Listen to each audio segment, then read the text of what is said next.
Vamos abrir, queridos, a palavra do Senhor, Efésios capítulo 6, versículo 10 em diante.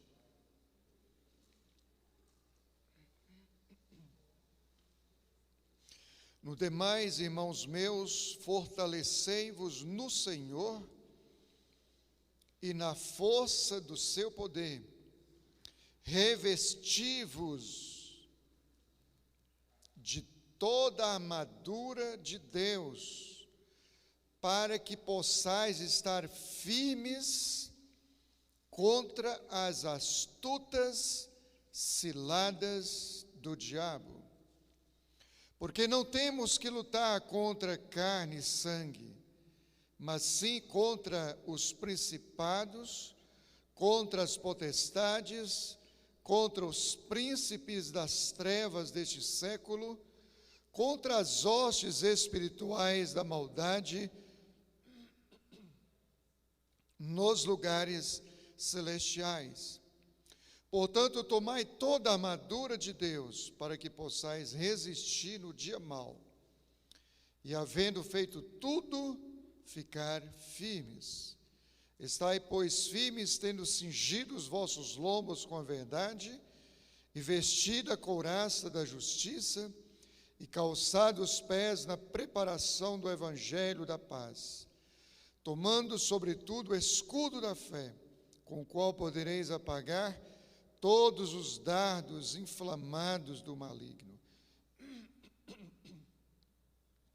Tomai também o capacete da salvação e a espada do Espírito, que é a palavra de Deus, orando em todo o tempo, com toda oração e súplica no Espírito, e vigiando nisso com toda perseverança e súplica por todos os santos e por mim, para que me seja dada no abrir da minha boca a palavra com confiança, para fazer notório o mistério do Evangelho, pelo qual sou embaixador em cadeias, para que possa falar dele livremente, como me convém falar. Amém.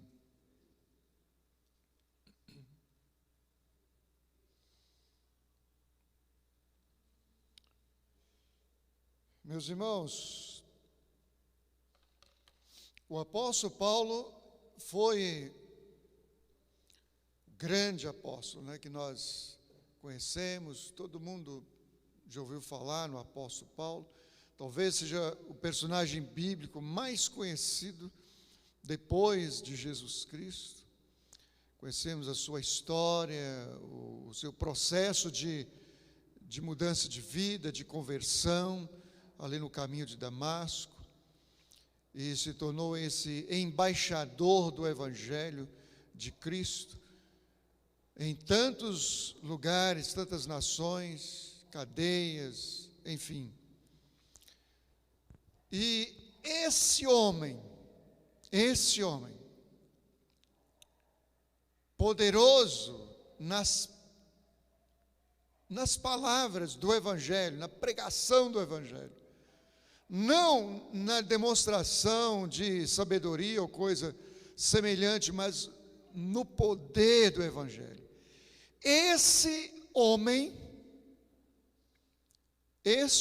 presta atenção, este homem, ele pede oração para que seja abençoado na hora de pregar o Evangelho. Mas um homem desse pede oração. Precisaria de oração um homem poderoso desse? Mas, meus queridos, exatamente o que ele está querendo expor aqui é que essa questão de pregação do Evangelho, essa questão de ministério, não é uma questão de sabedoria humana, de destreza humana, de capacidade de argumentação.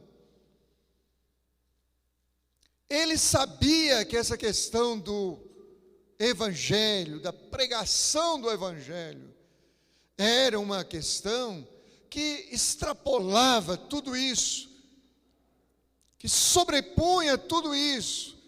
Era uma questão essencialmente espiritual. Queridos, nós somos seres espirituais. Nós apenas estamos escondidos nesse invólucro chamado carne, esse corpo físico, mas nós somos seres espirituais. E como seres espirituais, nós temos, dentro dessa perspectiva espiritual, os nossos inimigos espirituais. Por isso que Paulo fala, a nossa luta, ela não é contra carne e sangue, ou seja, não é uma luta física, é uma luta espiritual. A guerra, ela não é física, ela é espiritual. Por isso é que nós precisamos nos embasar de tudo que venha nos fortalecer espiritualmente. Repito, porque a guerra não é física, a batalha não é física, a luta não é física, ela é espiritual. Se ela fosse física, eu teria que fazer o quê? Talvez ir para uma academia, teria que zelar por uma alimentação balanceada, eu teria que ir para os ringues de treinamento, de adestramento físico, de estratégias, mas a luta, ela não é física, ela é espiritual. Queridos, por que Paulo traz esse ensinamento para os crentes de Éfeso? É porque eles viviam isso no dia a dia. Eles iam para a igreja, como estamos aqui na igreja, nos fortalecendo espiritualmente, adorando a Deus, na igreja, no ajuntamento com outros irmãos, tudo beleza, tudo maravilha, levantamos as mãos, alçamos a nossa voz, oramos, cantamos, exaltamos o nome de Deus, e todos aqui estão com o mesmo propósito, todos nós viemos com esse mesmo propósito. Acontece o seguinte, que eles chegavam nas suas casas, nas suas próprias casas, e no fundo das suas próprias casas existiam pessoas da própria família adorando outros deuses, outros espíritos, invocando a demônios. E Paulo está dizendo, olha, a guerra de vocês não é contra essas pessoas que vocês acham no quintal da casa de vocês, naqueles terreiros na casa de vocês. A luta de vocês não é contra essas pessoas, mas é no mundo espiritual. A guerra está na dimensão espiritual e não material e física. Então a estratégia de vocês tem que ser diferenciada. Por isso, vocês precisam se preparar, se revestir dos pés à cabeça, da cabeça, capacete da salvação, escudo no braço, cinto nos lombos, preparação do Evangelho da paz, os pés, dos pés à cabeça se revestirem espiritualmente, porque a guerra, ela é espiritual. Muito bem, queridos. Assim como gratuitamente no mundo físico nós temos aqueles inimigos gratuitos, aqueles antipatizantes gratuitos, que não vão com a nossa cara de graça, e que se levantam contra nós de graça, e que querem o nosso fim de graça, que querem a nossa derrota de graça, que querem o nosso fracasso de graça, que não querem a nossa prosperidade de graça, que não se alegram quando estamos sorrindo, muito menos quando adquirimos um bem, tipo um carro, ou uma simples roupa diferenciada, de graça. Quando não nos querem ver felizes, de graça. E quando digo de graça, queridos, é porque não fizemos absolutamente nada contra essas pessoas, mas elas se antipatizam contra nós de graça. Assim como temos isso aqui na terra, no mundo espiritual temos também, e talvez, aliás, com certeza, numa dimensão de perigo infinitamente maior, porque o perigo é maior, porque querem atingir exatamente a dimensão do espírito, da nossa alma, querem ver perecer no inferno, afastados dos caminhos do Senhor, da rota que nos conduz para o céu. Nós temos esses inimigos, e que nos apresentam sutilmente o inferno. Só que assim, queridos, presta atenção que isso é muito importante. Só que, presta atenção, só que, como é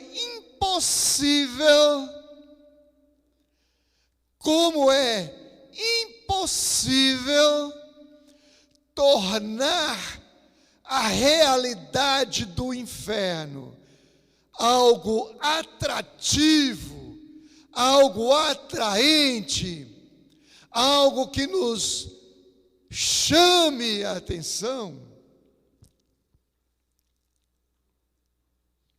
Porque como é que eles vão maquiar alguém se queimando no fogo como algo atraente? Não tem como.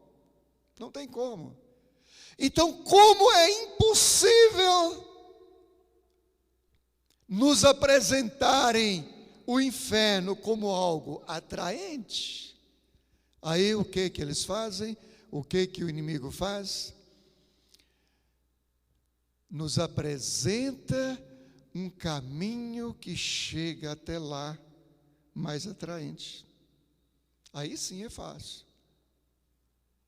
Apresentar o caminho que leva para o inferno como algo mais atraente é fácil. Aí depois que está lá, meu irmão, aí acabou. E aí o inferno todo grita: te enganei, te enganei, te enganei. Te mostrei uma coisa e é outra, só que agora você não tem como mais sair daqui. Apresenta as belezas, as atratividades, os sabores, tudo é maravilhoso, muito melhor, queridos, do que está aqui dentro, muito melhor, muito melhor, muito mais atraente, muito mais. Só que o fim, depois que desemboca no abismo, aí não tem mais jeito. Então, repito, como o inimigo não pode maquiar o inferno e torná-lo mais atraente para nos apresentar, então ele apresenta o caminho que leva até o inferno mais atraente, e é aí que nós caímos muitas vezes. Temos um inimigo. A partir de que momento nós nos constituímos inimigos, adversários desse inimigo? A partir de que momento ele se declarou, se constituiu o nosso maior inimigo? Por que ele é o nosso maior inimigo? Primeiro, porque nós, segundo a teologia paulina, no livro de Romanos, que nunca nós podemos ficar sem um dono, sem um proprietário. Então, outrora, nós éramos dele, nós pertencíamos a ele, nós éramos propriedades dele. E aí, no momento em que nós fomos resgatados, retirados das garras dele, desgarrados das garras dele, à força, sem a permissão dele, nesse momento nós o constituímos o nosso maior inimigo, como o nosso maior inimigo, e ele se declara o nosso maior inimigo, porque ele está simplesmente pelos cotovelos de raiva de nós, porque ele nos perdeu. Aleluia! Ele simplesmente nos perdeu. E agora ele é o nosso inimigo, e nós não temos o luxo nunca mais de dizer que somos da paz, não somos de briga, não somos de guerra, porque temos um inimigo. E ele não cessa de querer nos atingir. Não somos mais dele. Alguém uma vez, eu sempre que toco nessa linha, nessa dimensão de guerra espiritual, eu me lembro de uma pessoa que não tinha uma vida com Deus, e alguém falando de batalha no mundo espiritual, de inimigo, de perseguição do inimigo e tudo, ele disse: eu nunca tive problema com ele. Ele nunca me perseguiu. Ele disse, o pregador disse: claro, você anda paralelo a ele, você anda de mãos dadas com ele. Procure andar ao contrário. Procure andar ao contrário. Procure andar na contramão para você ver.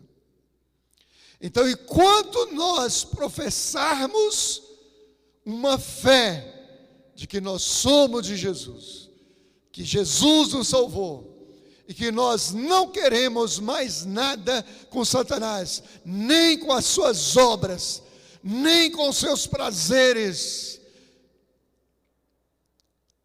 nem com nada que possa dizer de proposta da parte dele, nós temos o inimigo e estamos em guerra contra ele.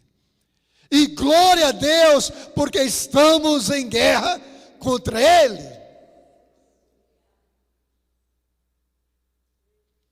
Às vezes, queridos, tem pessoas que olham as coisas, o mundo espiritual, com binóculo virado.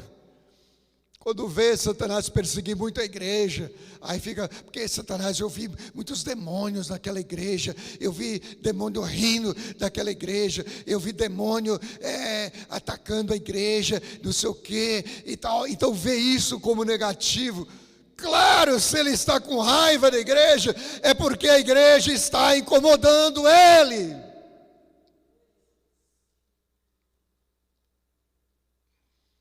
A igreja está em guerra contra ele.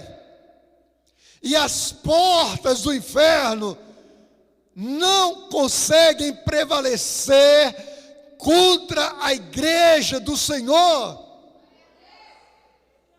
Isso significa, queridos, que a igreja está na ativa e não na passiva. Está no ataque e não na defesa. A igreja está indo, invadindo o território dele e conquistando o território dele. Por isso ele está raivoso, nervoso contra a igreja. O grande perigo é quando ele estiver amigo da igreja. Esse é o perigo, esse é o mal. Quando a igreja não estiver mais incomodando ele, esse é o mal, esse é o pior. Então, meus queridos, a guerra é espiritual. Ela começou a partir dos momentos em que nós mudamos de propriedade. Não somos mais propriedade do inimigo, somos propriedades diretas e exclusivas de Jesus. Ele nos resgatou, ele nos comprou por um preço muito alto, e esse preço foi o quê? O sangue dele. Mas em segundo lugar, queridos, em segundo lugar, nós acentuamos ainda mais essa ira dele contra nós. Nós o tornamos cada dia mais o nosso inimigo, e o inimigo mais ferrenho e mais poderoso, porque nós estamos fazendo outra coisa que o irrita todos os dias, com o nosso testemunho, com a nossa palavra, com a nossa pregação. Nós estamos tirando outros das garras dele. E é como se ele estivesse dizendo: mas não basta ter saído das minhas garras, ainda quer tirar mais. Aí eu não tolero, aí eu não aguento. E aí sobe uma ira maior ainda.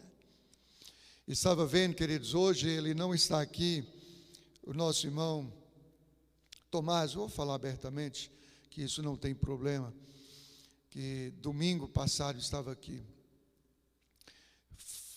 Umas 3 vezes, talvez, antes do domingo passado, ele esteve aqui fora, os momentos aqui das células também, e ele contando, queridos, o sofrimento dele foi muito grande. Rapaz novo, perdeu a esposa com a idade de 40 anos, e ele sofreu muito, 15 anos firme nos caminhos de Deus, servindo a Deus, e ele entrou num estado depressivo muito grande. Ele perdeu os sonhos, os projetos, os ideais da vida dele, perdeu a motivação de viver, se afastou dos caminhos de Deus, entrou pelo caminho atraente, que conduz para o inferno, e se enveredou pelo caminho tortuoso mesmo, e dirigido por Deus, não pela vontade ou intenção dele, mas dirigido por Deus, ele entrou aqui. Ele não veio aqui intencionado a vir aqui. Deus o conduziu. Eu tenho muitas outras histórias assim também. E ali atrás ele começou a conversar com o pastor Márcio. E Deus falou ao coração daquele homem e mudou a sua vida, mudou a sua história. Ele voltou para casa, me contou ontem. Ele voltou para casa, naquele dia, ele já pegou 2 litros de pinga, de cachaça, e falou: não vou beber mais, eu vou pegar essas bebidas e vou dar para fulano de tal. Não vou dar, não. O que eu não quero para mim, eu não quero para ninguém.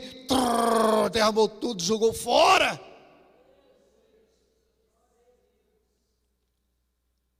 Então, quando o Evangelho faz isso na vida de uma pessoa, enfurece ainda mais o inimigo, irrita muito mais o inimigo.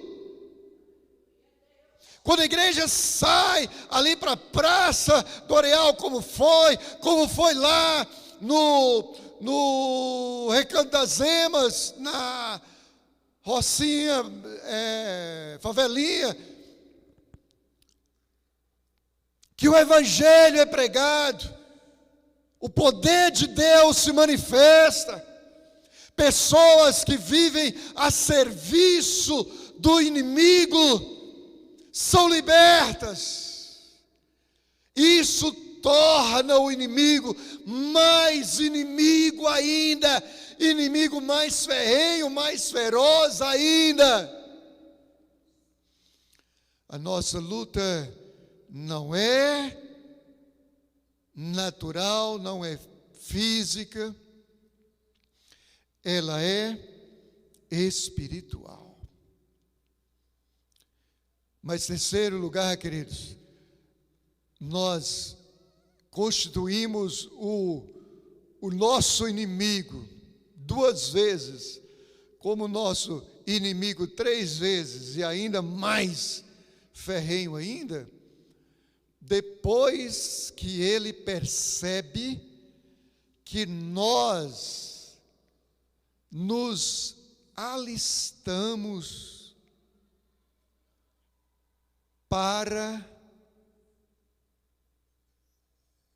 um exército que guerreia, ou num exército que guerreia, e que nunca perde uma guerra, que é o exército de Cristo.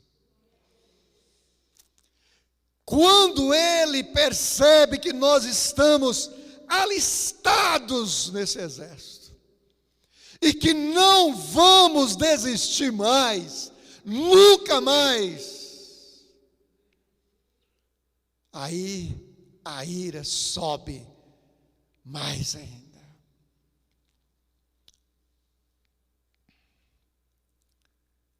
A fúria sobe mais ainda.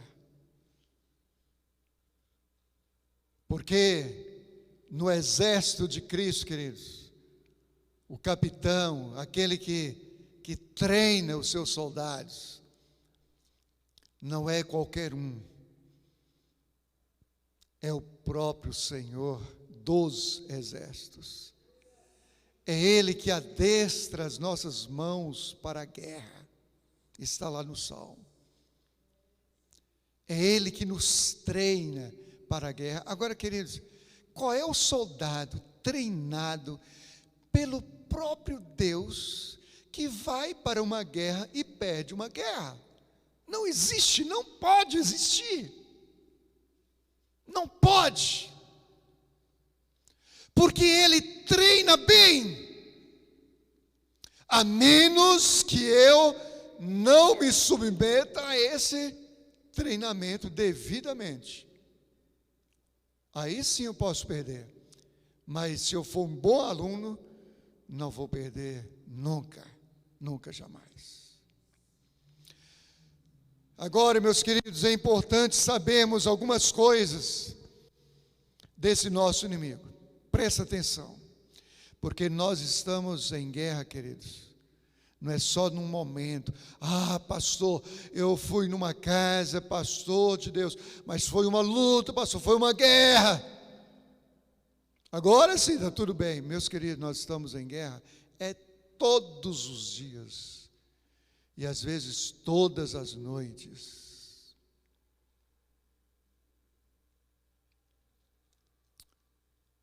Dormindo às vezes.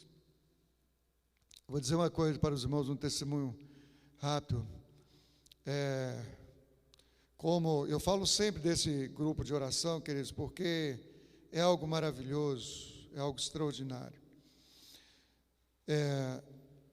Eu tive um sonho de uma guerra, uma determinada guerra, e eu pedi oração, expus e pedi oração.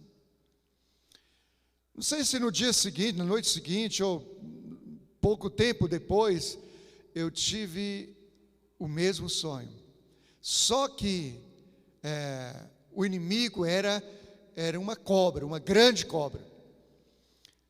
No segundo sonho que eu tive, depois que pedi oração, essa mesma cobra apareceu, mas ela estava dentro de um saco, presa dentro de um saco, se estribuchando.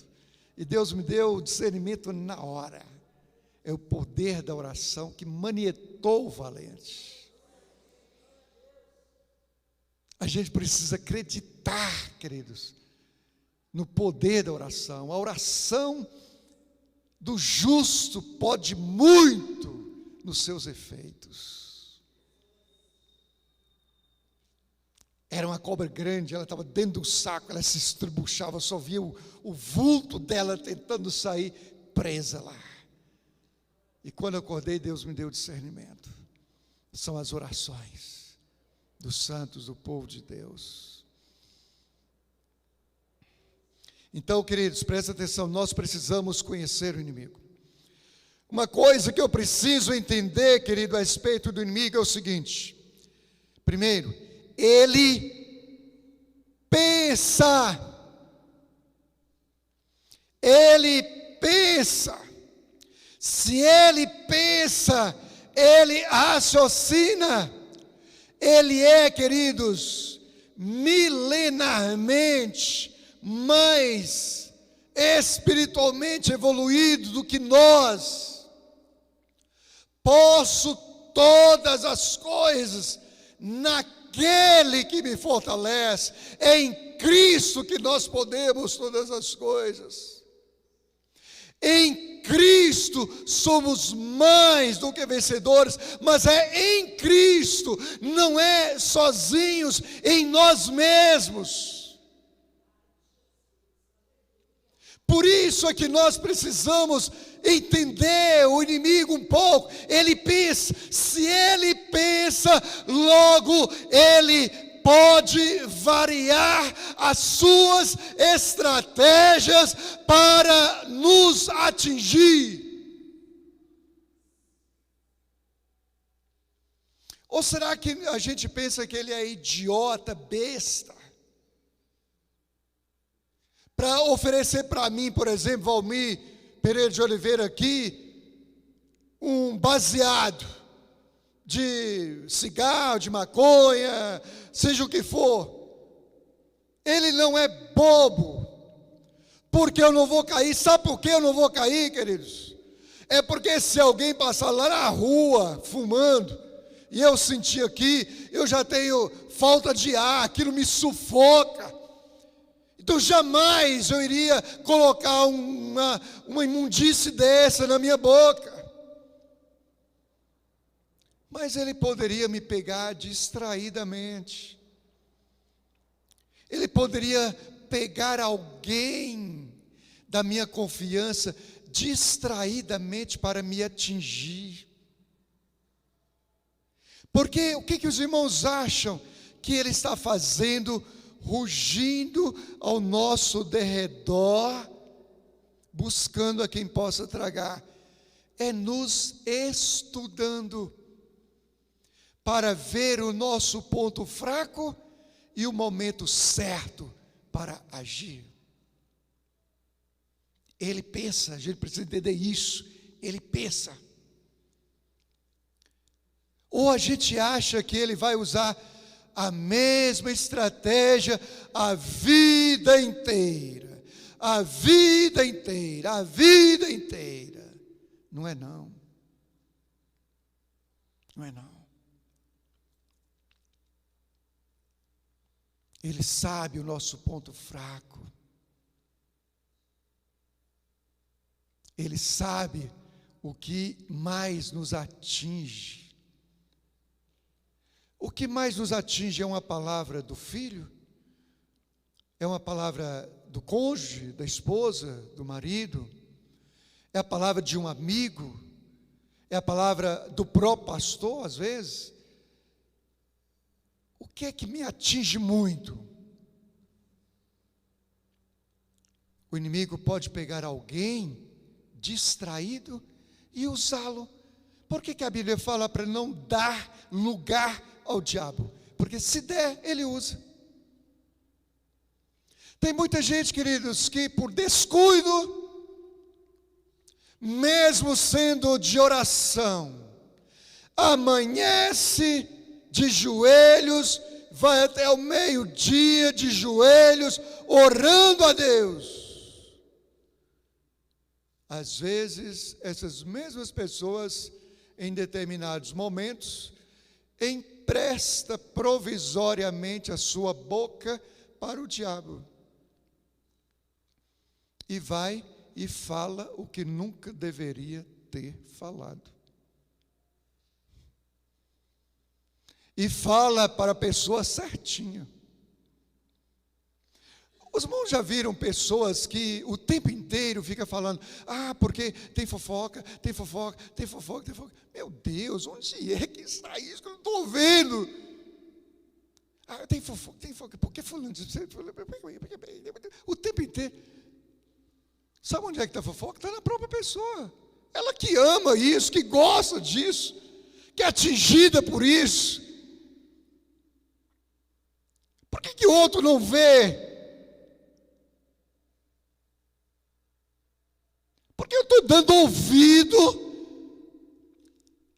a pessoas que estão emprestando a sua boca para o diabo, distraidamente.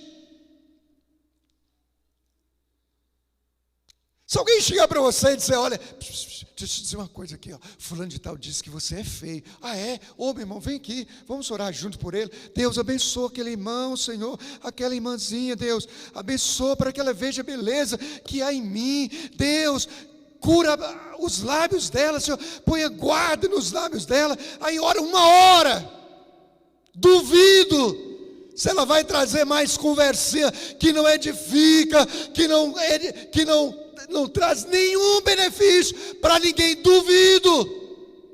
Duvido que vai emprestar os seus lábios, a sua língua, a sua boca para o diabo, duvido.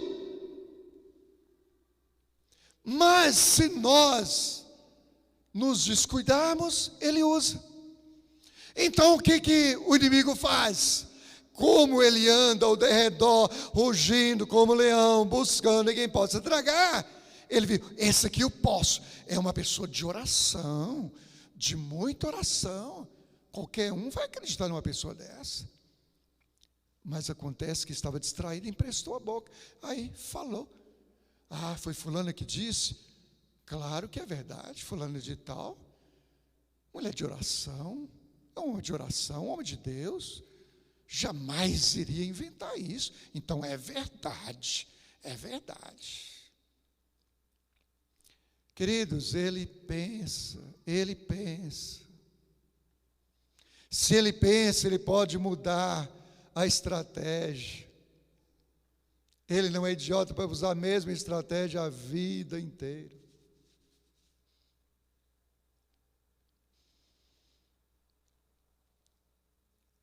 Então precisamos estar atentos vigilantes, queridos, quanto a esse tipo de coisa.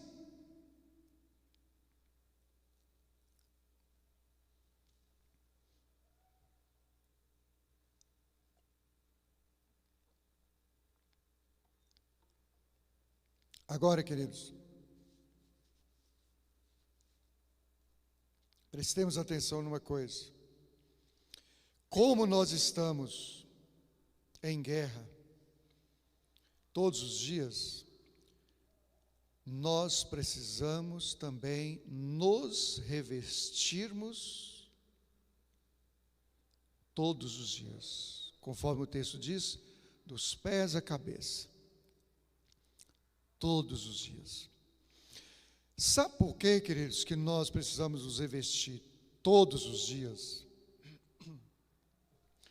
Pelo seguinte: suponhamos que a gente tem uma rotina. Eu levanto cedo, antes de ir para o trabalho eu faço um cafezinho assim. Tem gente que vai para fazer um exercício físico, dar uma caminhada, uma academia. Depois eu vou para o trabalho, saio para o almoço, depois volto para o trabalho, retorno para casa às 5 horas da tarde, depois de 5 horas eu vou fazer isso, aquilo e tal. Enfim, tem uma rotina. Só, queridos, que é o seguinte, nós temos uma rotina. Só que, presta atenção, nem todos os dias eu amanheço do mesmo jeito. Às vezes eu amanheço dando bom dia até para os animais em casa. Saio na rua, dando bom dia até para quem passa nos carros. Outro dia eu vedo o meu carro, ligo o ar-condicionado, não quero conversa, papo, contato com ninguém.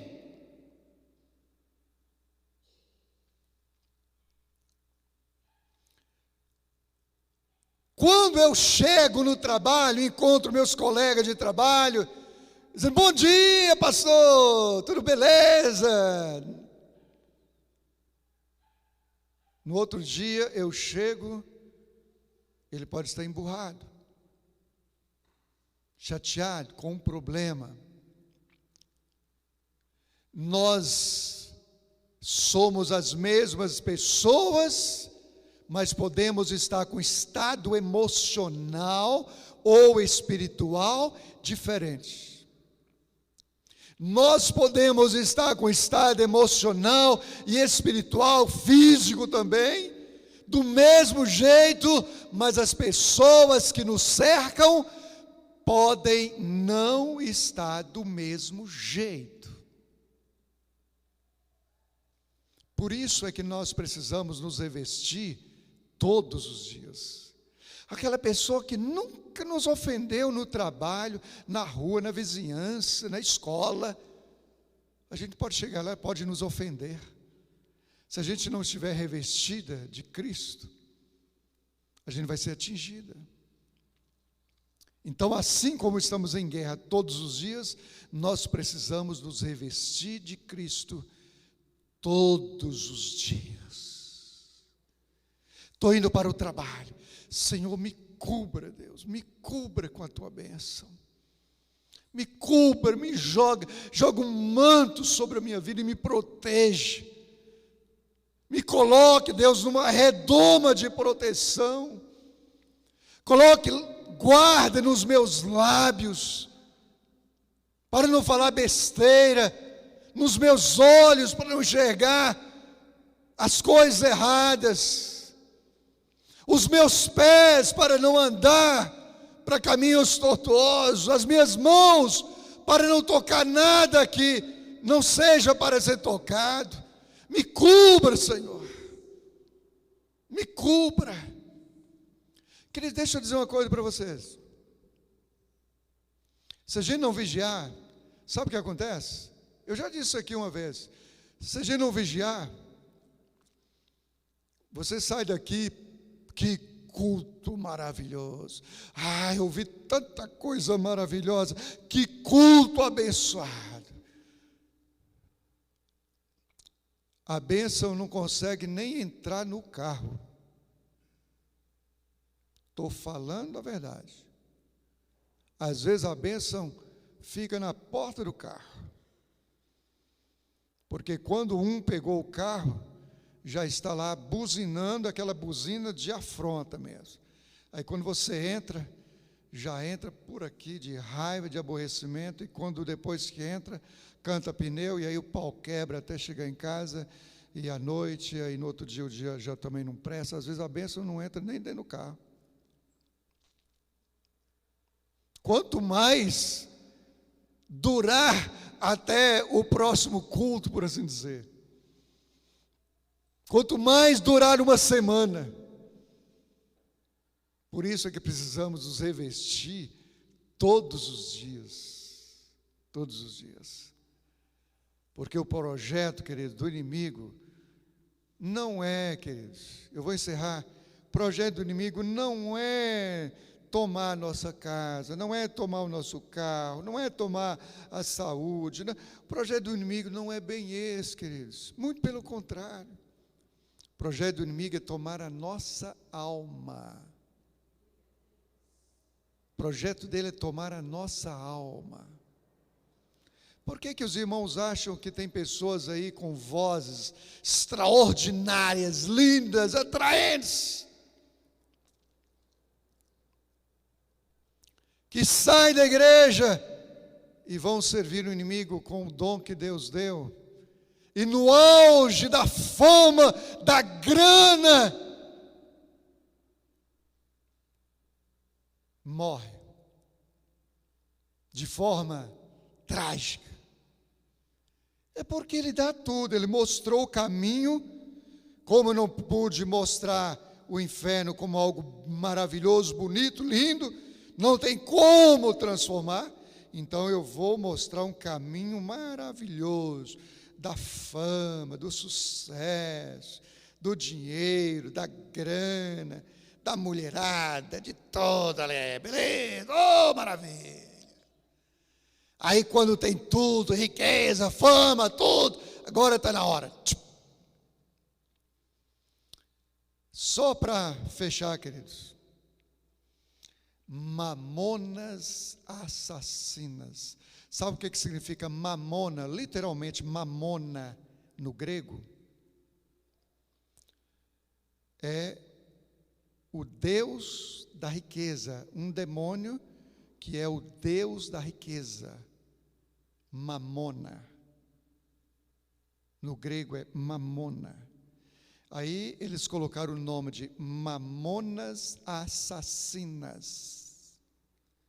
O que esse mamonas assassinas fez com os integrantes do grupo? Matou todos de uma só vez, no auge da fama. Meninos, mamonas assassinas. Então o inimigo, queridos, não está preocupado, não é com o que temos, o que não temos. Ele pode até nos dar e dar em abundância, exatamente para mostrar o caminho florido, atraente, lindo, maravilhoso, que desemboca lá na fogueira, lá no inferno.